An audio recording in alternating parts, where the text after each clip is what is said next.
27 तारखेचा दिवस उजाडला आणि आम्ही दोघं गेलो होतो हॉस्पिटलमध्ये. सकाळची सुरुवात अशी चांगली झाली होती, पण संध्याकाळ मात्र वाईट गेली. का ते तुम्हाला पुढे समजणारच आहे. त्याआधी बघा सकाळी लवकर उठून जेवण वगैरे बनवून घेतलं आणि आम्ही दोघं हॉस्पिटलमध्ये आलो होतो. आज ब्लड टेस्ट करायच्या होत्या आहोंच्या सगळ्या.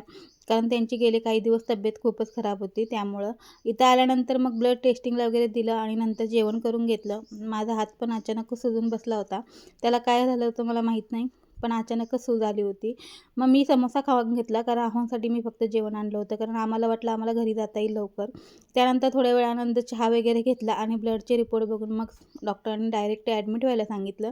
इमर्जन्सीमध्ये इम्पल्सला नगरमध्ये आम्ही ॲडमिट व्हायला आलो. तसं काय माझ्यासाठी ही पहिली वेळ नव्हती. याआधी बऱ्याच वेळा ह्या गोष्टीतून मी गेलेली होते. त्यामुळे मला एवढं काही टेन्शन नव्हतं. आणि मी इथं ॲडमिशनची सगळी तयारी करत असताना इथं आहोंची शुगर एकदम 615ला गेली होती.